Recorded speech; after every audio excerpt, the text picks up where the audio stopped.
Yo fui muy feliz, mi relación sí funcionaba muy bien. Ella no quería terminar con la relación. Tuvo que ver la serie de Viaje con los Derbez. Su separación fue totalmente inesperada para ella y para su familia. Y decirle a Ais, creo que estamos en caminos distintos. Inesperados, sobre todo para mí, ¿no? Decidió terminar de una vez por todas esa relación tóxica. Ya aparecen los controles, los celos, las envidias, el miedo al abandono, violencias de todas clases. Infidelidad. Por primera vez, Aislinn Derbez revela la razón de su divorcio con Mauricio Ochmann. No fue ella la que tomó la decisión. Mantengo cierto equilibrio y salud mental después de todo lo que he vivido este último año, que me ha revolcado una ola fuerte. Entonces los hombres como que les da un poquito de...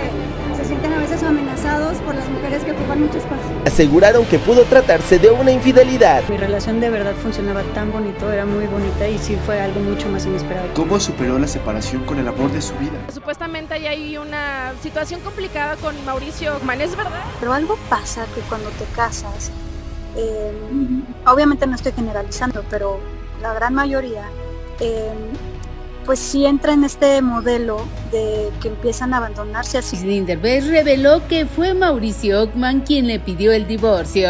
Ahí fue el acabose de la relación. Es cierto. De repente entender ella hacia dónde quería ir, lo que yo quería, ¿no? O lo que yo quiero, que son cosas distintas. Por lo que Ochmann tomó la decisión de divorciarse. La cultura puso a la pareja en la punta más alta de la pirámide. Entonces, si tú no llegas a la punta más alta de la pirámide, no eres exitoso.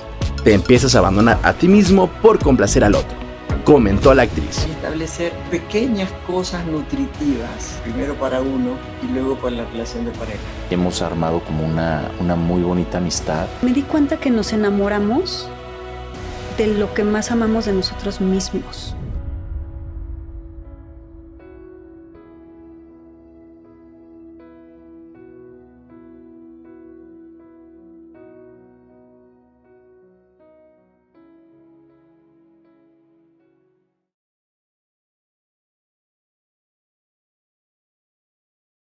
This is the real life story behind the tabloids.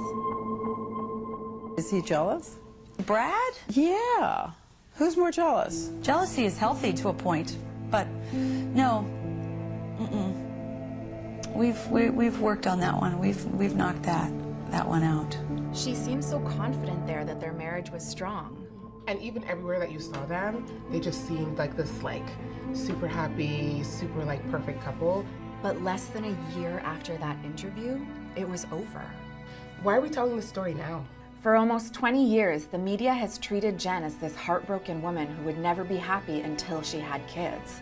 That couldn't be further from the truth, and we've uncovered details that will prove that. They were the couple on the wedding cake. Jen was America's girl next door. Brad was everyone's favorite movie star. She's like that fire we all crowd around for warmth. You look at the camera and say something to him for me. Hi, baby, I love you. Everything seemed perfect, but Brad was clear about wanting to start a family, telling CNN, "It's time, we've been in rehearsals long enough." And the media were obsessed with Jen becoming a mom. Sad, after friends, I'm gonna have children. Jen, when this is all done, do you want to go home and have babies? Is there still a duel between his 7 and your 2 to 3? I think that's gotten blown way out of proportion. And while Jen was struggling with the never-ending baby talk, Brad started filming Mr. and Mrs. Smith with Angelina Jolie. The two of us suddenly in dance class together was the moment we both got really embarrassed. It's a very sexy dance. I like the tango, and I think it's sexy. Did it bother Jen? She didn't comment on it at the time, but we did some digging and we found out the truth. Jen knew that Brad was attracted to Angelina while they were still married. Really? Yeah. One of Jen's best friends, Courtney Cox, told Vanity Fair there was a connection and he was honest about that with Jen. It was an attraction that he fought for a period of time. That's never something that, as a woman, you want to hear, because sometimes it's your biggest fear, right? But the next year, everything seemed to be fine when Brad and Jen went on vacation. The tabloids were expecting a baby announcement any minute. But that's not what they got. The shock heard round the world, the breakup of Brad Pitt and Jennifer Aniston. What went wrong for the one-time it couple? What did Angelina Jolie have to do with it? And then on the same day that Jen filed for divorce, Brad did a photo shoot with Angelina. And you have to see these photos. Brad came up with the concept for that 60-page profile. The tabloids are saying that Brad left Jen because she didn't want to have children, and he's here posing with a perfect pretend family with another woman. You're married to this guy for 5 years, you guys have the same plans, and then he goes and does something like this, so it's like, what's wrong with me? I don't think I ever saw them do a spread with 5 kids. Jen was shocked. I can only imagine how that must have made her feel. It must have made her feel like she's not good enough. And that's a feeling she grew up with her whole life. My mom and I always had sort of a push and pull kind of a relationship. It didn't instill a lot of security in how I felt about my physical appearance, just because she was kind of always telling me what to do and how to do it. So she was already carrying that insecurity when Brad left her. And to make things worse, it seemed like now Brad had this new built-in family. Brad, Angelina, and her adopted son were everywhere. Photos of the couple on vacation in Kenya with Angie's son Maddox. They often pack on the PDA when cameras are rolling. And to make things worse, the media wouldn't stop hounding Jen about it. You did say what Angelina did was very uncool. You did say that. He asked me a question and I answered it as honestly as I could. And then Jen was blindsided when she found out some devastating news in the middle of an interview. I understand she cried for a period of time during the course of the interview when you talked to her about Angelina Jolie being pregnant with Brad Pitt's baby, and her eyes welled up with tears and she got very, very emotional at that point.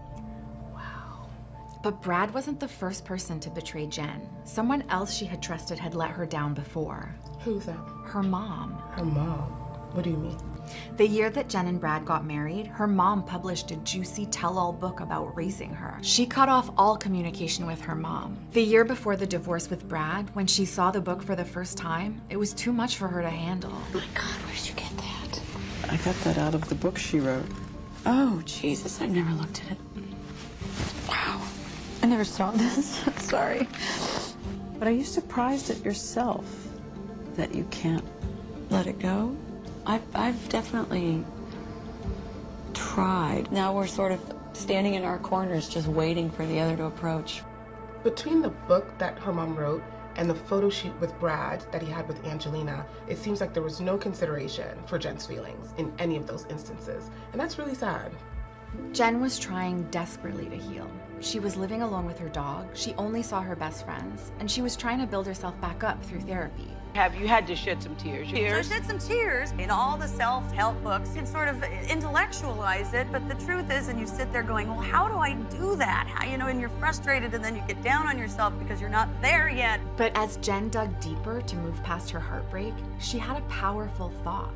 She told Vanity Fair, relationships are two people. Everyone's accountable. Even if it's 98% the other person's fault, it's 2% yours. You can only clean up your side of the street. There wasn't anything that could be done about Brad, but there was one relationship she was determined to fix. Your mom? Yes.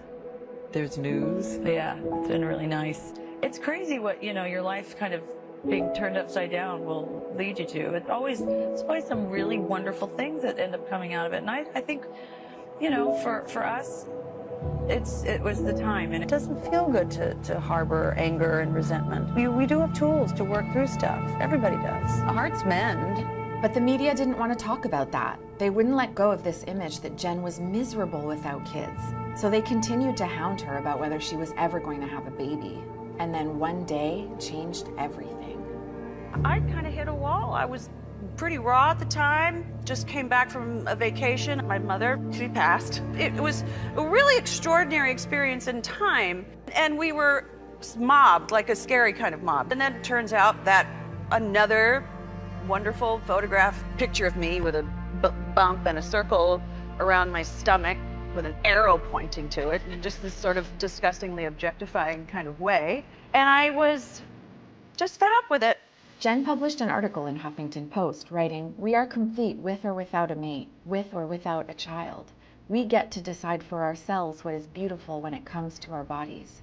So I think watching somebody like Jen finally put her foot down, so it makes you feel like, okay, maybe, you know, if I have that pressure, I can be like, it's enough. We can stand on our own. We can be our own person. I don't have this checklist of things that have to be done, and if they're not checked, then I've failed some part of my value as a woman. I've birthed a lot of things, and I mothered many things. We all live it with our family or our friends pushing us to do something that maybe isn't the right choice for us. And I think what we can learn from Jen's story is that you're not defined by any one thing. You're not defined by society's expectations for you. You can stand on your own and choose for yourself.